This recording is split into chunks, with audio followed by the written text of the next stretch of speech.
Salut les investisseurs, j'espère que vous allez bien et bienvenue dans cette nouvelle vidéo de portefeuille dividende. Alors aujourd'hui nous allons analyser la multinationale McDonald's, mais avant n'hésitez pas à vous abonner, à liker, à partager. Let's go, c'est parti!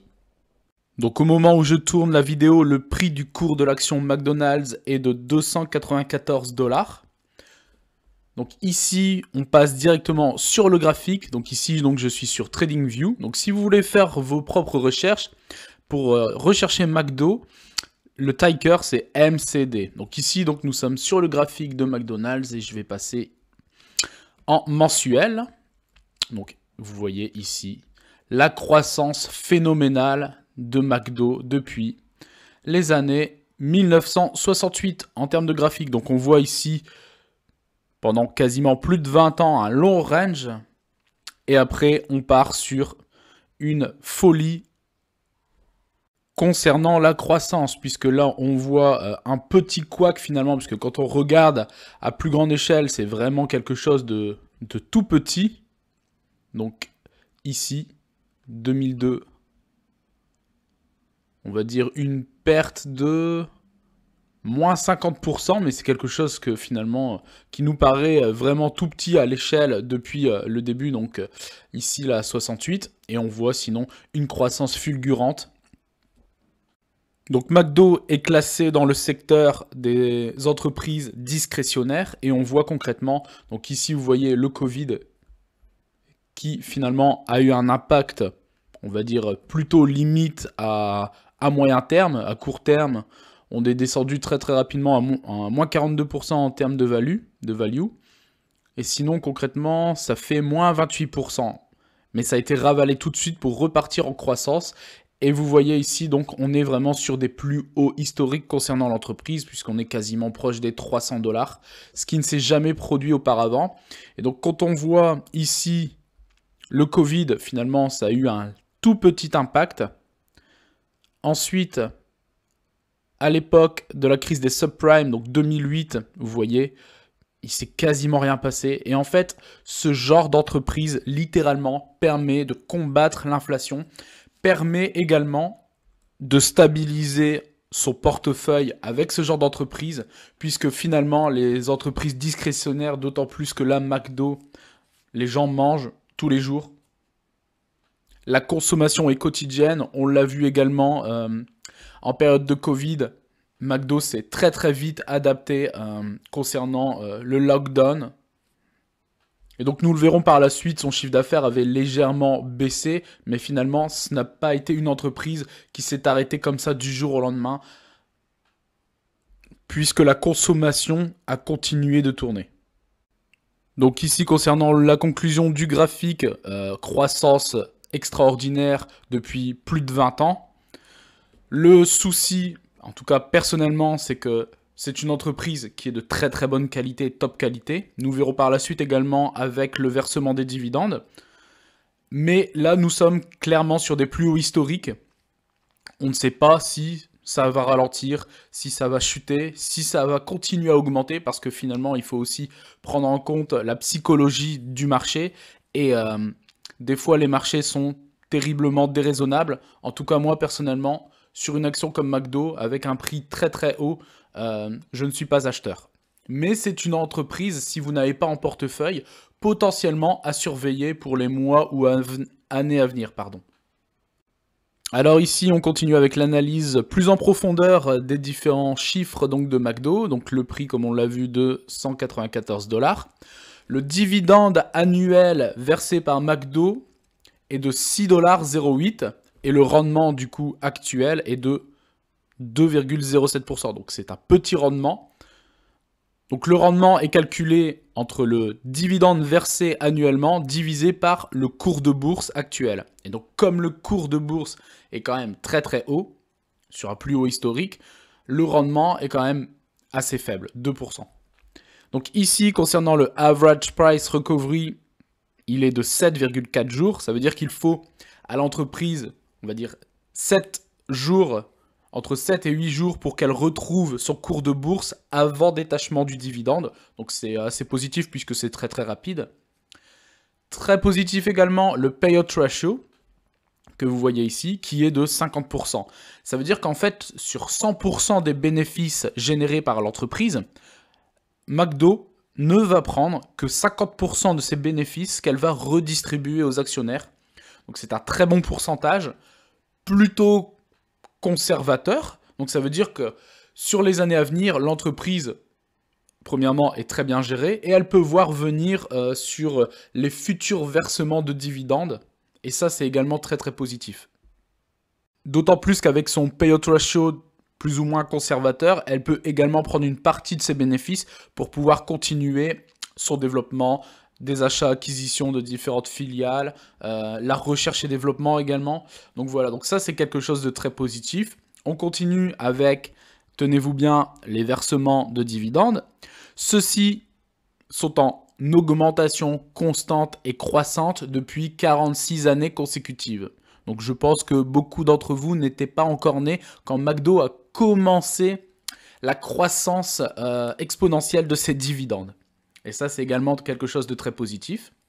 Le dividende est lui versé de façon trimestrielle, comme la majorité des sociétés aux États-Unis.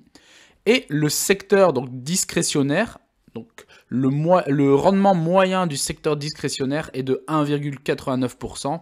Et donc McDo fait légèrement mieux avec un rendement de 2,7%. Et donc ici, on voit que la capitalisation de l'entreprise sur le marché est de 214 milliards de dollars, ce qui est juste monstrueux. Donc ici, sur ces premiers chiffres, clairement, ce qu'on peut constater, c'est que c'est très positif. Payout ratio assez conservateur, 50% des dividendes, des bénéfices qui sont reversés sous forme de dividendes à ses actionnaires, 46 années consécutives d'augmentation du dividende, et d'ailleurs, McDo est considéré comme clairement on l'a vu également avec le graphique précédent, mais comme une entreprise de top qualité, et également tournée vers ses investisseurs. Donc les investisseurs en dividendes ont régulièrement confiance en l'entreprise, puisqu'elle continue à se développer, d'autant plus que c'est plus qu'une marque. Dans certains pays, c'est même un mode de vie en termes d'alimentation. Et donc pour les investisseurs à revenus à dividendes, avec cette stratégie, McDo clairement fait partie des top entreprises à avoir dans son portefeuille. On continue du coup ici avec l'historique des dividendes versés. Donc on voit pour 2022, le dividende annuel était de 5,66 $. 2021, 5,25 $. 2020, 5,04 $. 2019, 4,73 $. 2018, 4,19 $. 2017, 3,83 $. 2016, 3,61 $. 2015, 3,44 $. 2014, 3,28 $. 2013, 3,12 $. Et d'ailleurs, chose à noter qui est très très intéressante, donc vous voyez 2013, 3,12 $, et là actuellement, donc nous sommes à 6,08 $. Ça veut dire qu'en l'espace de 10 petites années dans le monde de l'investissement, le dividende McDo a été multiplié par 2, ce qui est juste monstrueux. Donc vous imaginez l'effet de levier, l'effet concernant les intérêts composés pour les investisseurs à dividendes, j'ai envie de vous dire, c'est juste fabuleux. On continue, donc 2012, 2,87, 2011, 2,53, 2010, 2,26, 2009, 2,05, 2008, 1,62, 2007, 1,50, 2006, 1 $, etc., etc. Et donc, l'historique donc, du versement des dividendes est très très bien, mais on constate également une croissance du dividende qui est plutôt intéressante. C'est-à-dire que vous voyez ici, entre 2014 et 2015, on est quasiment à 5%. On l'était également entre 2013 et 2014, 5,12%. Entre 2015 et 2016, 4,94, donc quasiment 5% de croissance. 2016 à 2017, 6% de croissance. 2017 à 2018, 9,40% de croissance, donc c'est vraiment pas mal. 2018 à 2019, 12,88% de croissance, plutôt positif également.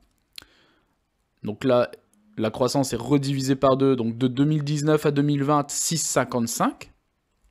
2020 à 2021, 4,16. Et ici, donc de 2021 à 2022, on doit être également aux alentours des 4% d'augmentation de croissance de dividendes.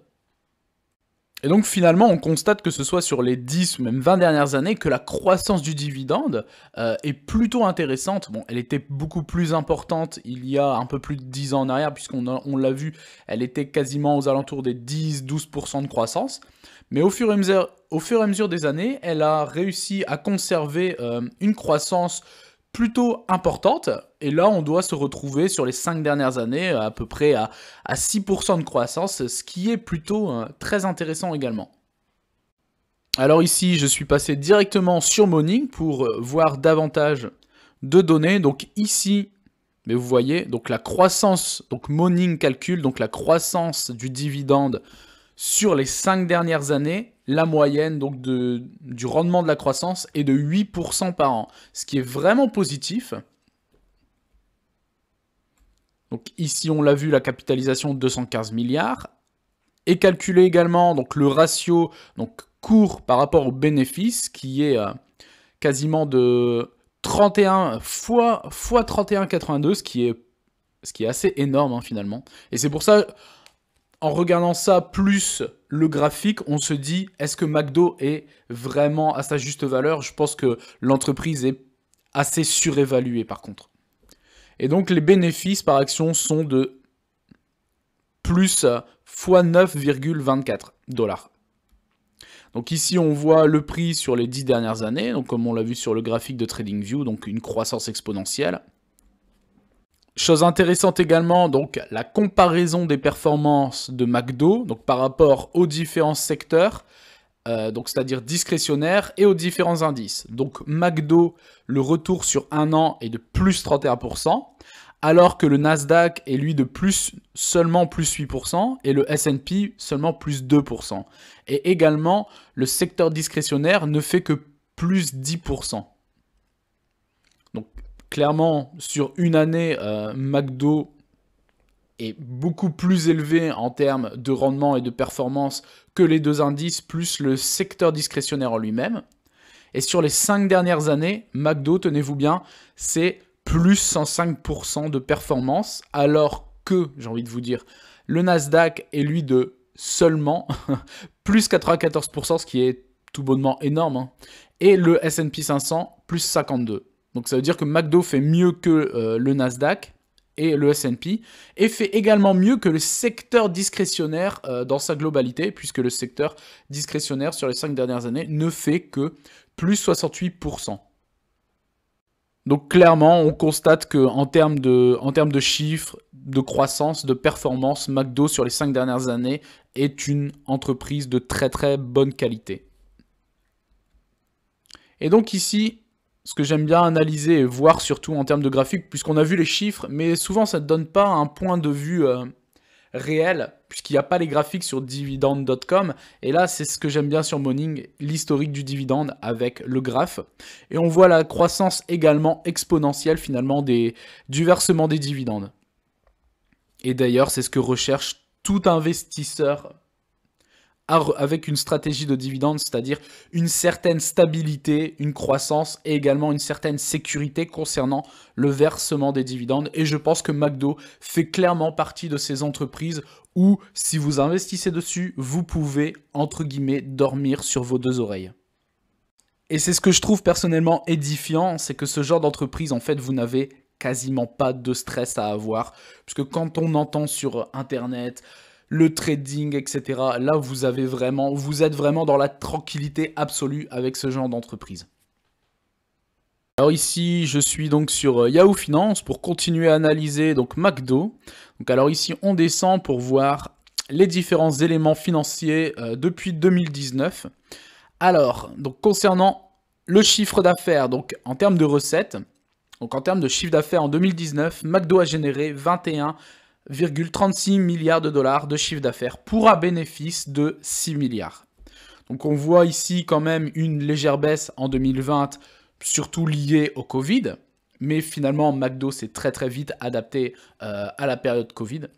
Pour un chiffre d'affaires donc en légère baisse atteignant 19,21 milliards de dollars et un bénéfice qui a baissé de quasiment 1,1 milliard pour atteindre donc en 2020 4 milliards 730. On repart donc ici en 2021 avec une hausse et donc plus importante que 2019 également, pour atteindre un chiffre d'affaires donc de 23,22 milliards de dollars et un bénéfice également en très très nette augmentation pour atteindre quasiment 7 milliards et demi. Et ici donc 2022, concernant le chiffre d'affaires, on est sur une certaine stabilité puisque l'entreprise a atteint 23,18 milliards de dollars. Par contre, en termes de bénéfices, elle a légèrement baissé en termes de bénéfices puisqu'elle se retrouve à 6,18 milliards. Donc par rapport à 2021, ça fait quasiment 1,5 milliard de bénéfices en moins. Mais on voit que finalement, l'entreprise est plutôt dans une certaine stabilité. Alors juste en dessous, on voit ici donc l'évolution des recommandations et le taux de recommandation. Donc on voit ici finalement que ce soit de février, mars, avril, mai. On voit que finalement c'est beaucoup plus impacté pour l'achat, donc en vert, et en vert plutôt foncé, signal d'achat. Et donc finalement la conclusion de ça, c'est que le taux de recommandation donc des analystes en général est plutôt à l'achat. Et donc vous voyez par rapport à ces recommandations, à ces notes, on voit que finalement les marchés peuvent devenir irrationnels puisque, en tout cas personnellement, acheter à ce prix, sachant qu'on ne peut pas réellement savoir ce qui peut se passer par la suite, d'autant plus que le rendement n'est que de 2%, est-ce raisonnable? Ça c'est juste la question à se poser, mais en tout cas, selon les analyses, le taux de recommandation de 2 est à l'achat ou, entre guillemets, signal d'achat à l'heure actuelle. Donc on continue ici avec d'autres données. Donc comme on l'a vu tout à l'heure, donc la capitalisation à l'heure actuelle est de 215 milliards de dollars. Par contre, la valeur totale de l'entreprise est estimée à 261 milliards de dollars.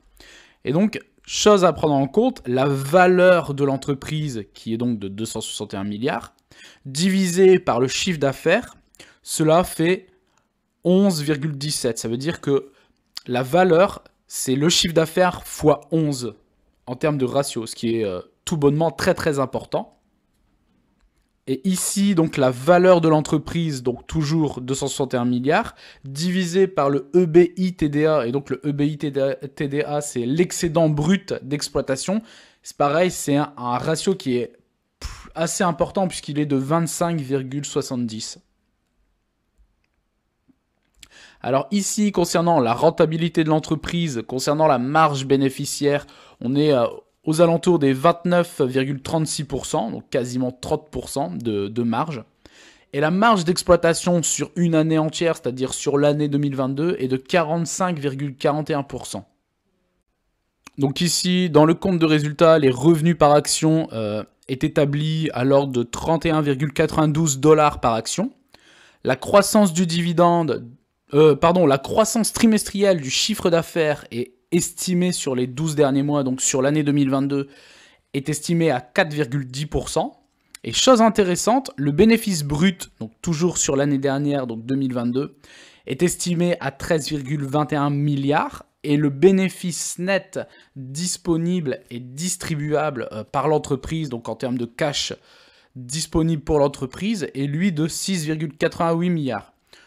Donc en fait, le bénéfice brut représente 2 fois le bénéfice net disponible par l'entreprise. Chose également très intéressante, la croissance trimestrielle des bénéfices établie sur les 12 derniers mois est lui de 63,20%, ce qui est même très très important et donc forcément très positif. Donc concernant les chiffres que nous venons de voir et d'évoquer ici, l'entreprise reste quand même sur une croissance trimestrielle des bénéfices qui est plutôt importante, 63%. Le revenu par action de 31,92 $ est aussi excessivement important. Donc ça reste, et je pense que ça le sera toujours, puisque McDo a connu différentes crises, que ce soit financières, économiques, différentes guerres également, et ça depuis des décennies. L'entreprise a plus de 70 ans. Et finalement, elle s'est toujours développée, elle s'est toujours adaptée. On l'a vu en 2008, on l'a vu en 2021 avec le Covid. Et je pense que c'est une entreprise de top qualité. Je pense également que ce genre d'entreprise est dirigé de main de maître par des as de la finance. Et c'est pourquoi, en fait, ce genre d'entreprise, finalement, reste très sûre et très importante pour les investisseurs, et qui plus est pour les investisseurs à revenus à dividendes. On termine ici donc avec quelques actualités. Je n'ai pas trouvé grand-chose. Les dernières actualités concernant McDo, enfin, au niveau économique je parle, datent de 1 ou 2 mois. Donc ici, concernant The Economic Times, dernière news en date, c'est McDo qui ferme temporairement ses bureaux aux États-Unis et prépare des avis de licenciement. Et donc ça, finalement, c'est un peu comme la majorité des GAFAM, puisqu'on en a entendu parler, que ce soit Google, Facebook, Amazon.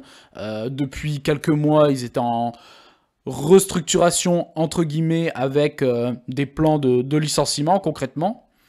Et donc, finalement, McDo n'échappe pas à la règle.